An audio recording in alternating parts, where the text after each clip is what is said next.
Bismillahirrahmanirrahim. Assalamualaikum warahmatullahi wabarakatuh.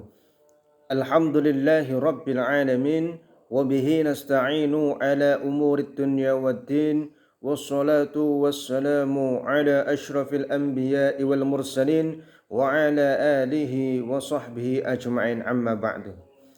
Alhamdulillah, pada pertemuan kali ini kita dapat bertemu kembali dalam keadaan sehat walafiat. Baik, pada pertemuan kali ini kita akan belajar pendidikan agama Islam dan budi pekerti kelas 10. Pada kali ini kita menginjak pada bab 2 dengan materi makna Asmaul Husna dan implementasinya dalam kehidupan. Baik, mengenai tentang kita mengenal sifat Allah Subhanahu wa taala melalui Asmaul Husna, itu merupakan suatu keharusan bagi umat Islam untuk mempelajarinya. Kemudian setelah umat Islam itu mempelajari dan memahami arti dari Asmaul Husna, adalah mengambil pelajaran, meneladani dan menerapkan Asmaul Husna tersebut dalam bentuk perilaku ketika kita berinteraksi dengan kehidupan sosial masyarakat. Nanti akan dijelaskan beberapa sifat Asmaul Husna yang harus diteladani oleh kita sebagai umat muslim. Yang pertama adalah Al-Karim, yang artinya adalah Maha Mulia. Merupakan asma Allah Subhanahu wa taala yang terdapat dalam Asmaul Husna yang menghimpun makna segala bentuk kebaikan dan pujian yang tidak hanya dalam aspek pemberian semata, karena aspek tersebut hanyalah salah satu bentuk dari kesempurnaan maknanya. Maka dari itu para ulama memiliki banyak pendapat seputar makna asma Allah. Ada yang mengatakan bahwa maknanya adalah yang banyak kebaikan dan pemberiannya, yang selalu mencurahkan kebaikan, yang memiliki kemuliaan maupun kedudukan yang agung. Dalam Quran surat Al-Mu'minun ayat 116 yang berbunyi, A'udzu billahi minasyaitonir rajim. Bismillahirrahmanirrahim. Fata'alallahul malikul haq. La ilaha illa huwa rabbul arsyil azim. Yang artinya, maka maha tinggi Allah, Raja yang sebenarnya, tidak ada Tuhan yang berhak disembah selain Dia, Tuhan yang memiliki arsy yang mulia. Jika asma Allah Subhanahu wa taala Al-Karim diterapkan di ranah pemberian, Al-Karim adalah orang yang memberi sesuatu kepada orang lain setelah diminta. Berdasarkan makna-makna tentang Al-Karim, sikap dan perilaku yang harus diimplementasikan dalam kehidupan seorang muslim adalah menebarkan kebaikan dimanapun berada, sehingga keberadaan seorang muslim mendatangkan manfaat bagi siapa saja. Khairun nasi anfa'uhum linnasi. Kemudian bersikap pemaaf dan lapang dada kepada siapa saja yang sudah berbuat zalim kepadanya. Kemudian senantiasa menunaikan amanah yang diberikan kepadanya, juga selalu menepati janji yang telah diucapkan. Kemudian memiliki empati dan simpati yang tinggi kepada orang yang membutuhkan, serta mencintai Allah Subhanahu wa taala dan Rasulnya dengan melaksanakan segala perintah serta menjauhi segala larangannya. Itu tadi kita membahas tentang Al-Karim, sifat Allah Al-Karim. Kemudian sifat yang kedua adalah Al-Mu'min. Al-Mu'min artinya adalah Maha pemberi rasa aman kepada seluruh makhluknya, terutama manusia. Dalam Quran surat Quraisy ayat 4 yang bunyinya, A'udzu billahi minasyaitonir rajim. Bismillahirrahmanirrahim. Alladzi at'amahum min ju'in wa amanahum min khauf.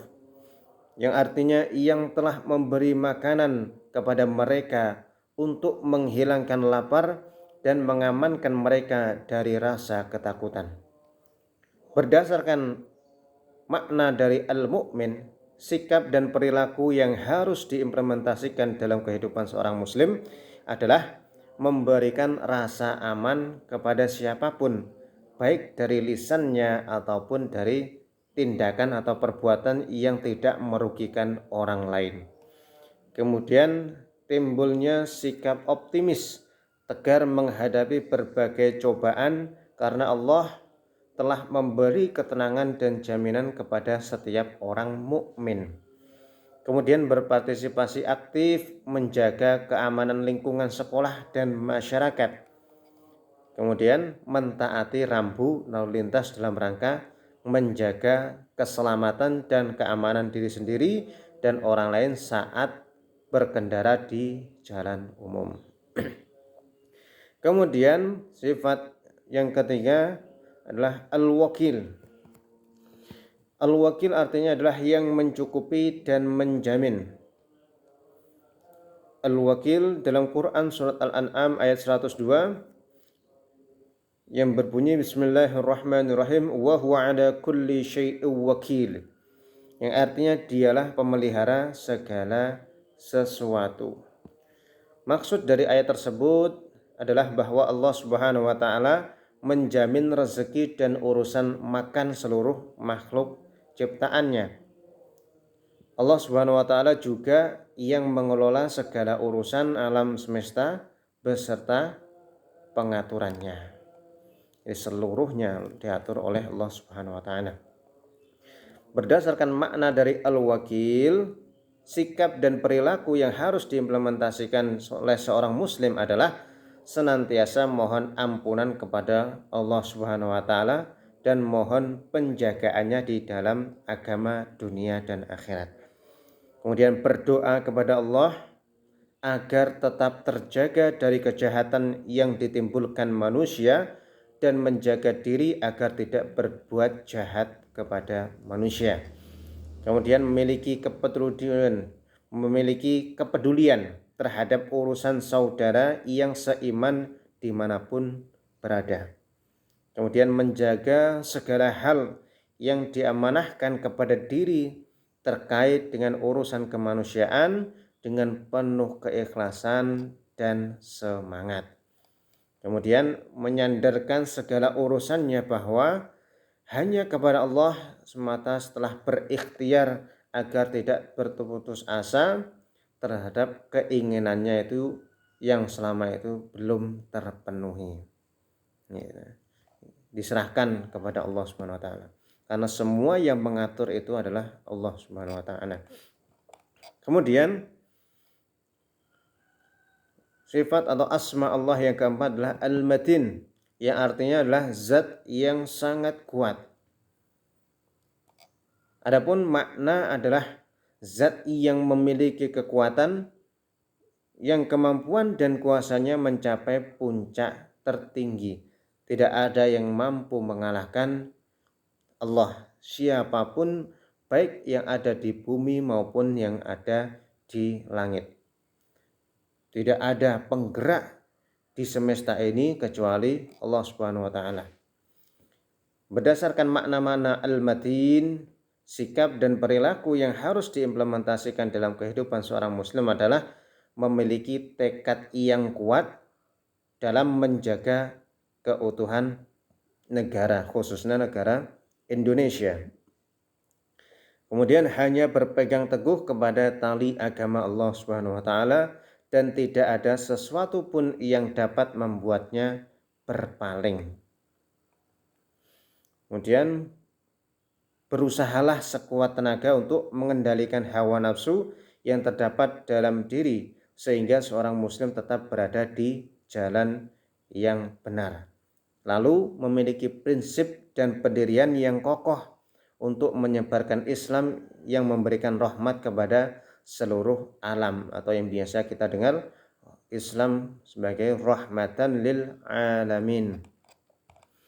Kemudian asma Allah yang kelima adalah al-jami', yang artinya adalah maha penghimpun. Artinya adalah zat yang menyatukan segala sesuatu dan tidak ada satupun yang dapat mencerai-beraikannya. Dalam Quran surat Al-Imran ayat 9 yang berbunyi Bismillahirrahmanirrahim, Rabbana innaka jami'un nasi liyaumin la raiba fih, innallaha la yukhliful mi'ad. Yang artinya, ya Tuhan kami, Engkaulah yang mengumpulkan manusia pada hari yang tidak ada keraguan padanya. Sungguh Allah tidak menyalahi janji. Berdasarkan makna dari al-jami', sikap dan perilaku manusia sebagai seorang muslim adalah kuatkanlah semangat persatuan agar tidak mudah untuk dipecah belah oleh orang-orang yang tidak bertanggung jawab. Kemudian tumbuhkan sikap ukhuwah Islamiyah di antara sesama umat Islam tanpa melihat ras, etnis, bahkan negara pun. Kemudian kembangkan sikap toleransi terhadap perbedaan antara sesama umat Islam selama perbedaan tersebut bukan masalah usul atau masalah pokok.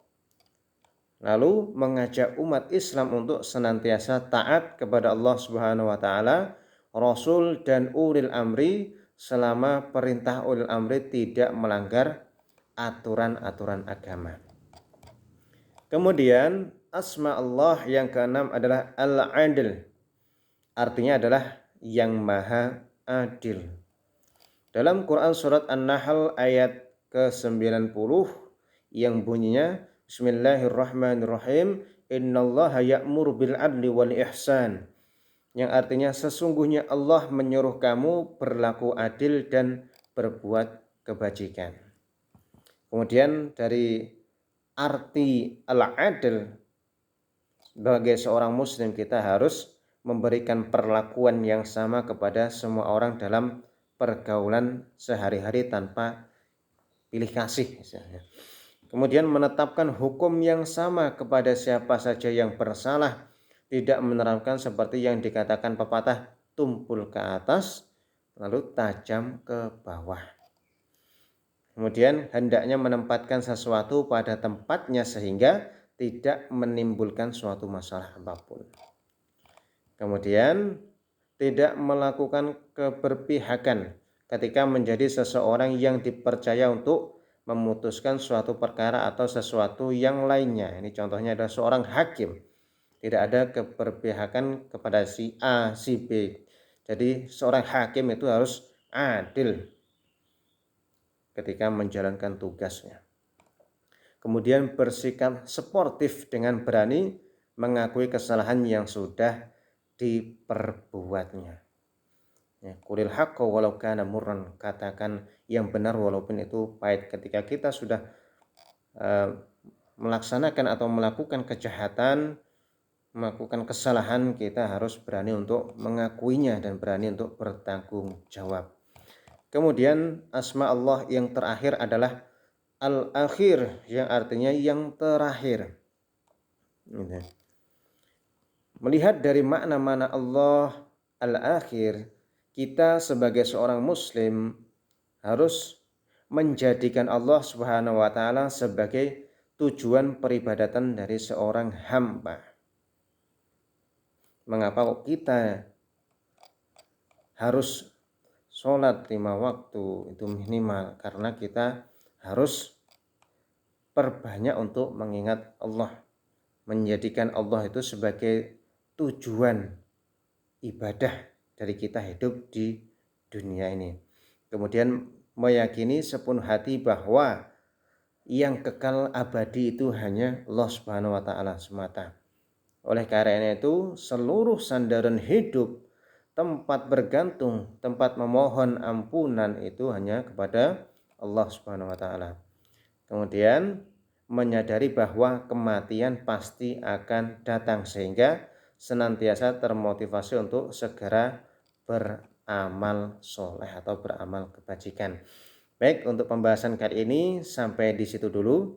Jadi kita sudah membahas tentang 7 asma Allah yang paling berarti atau yang paling harus kita amalkan dalam kehidupan kita sehari-hari. Baik, terima kasih atas perhatiannya. Semoga bermanfaat. Akhirul kalam wabillahi taufiq wal hidayah. Wassalamualaikum warahmatullahi wabarakatuh.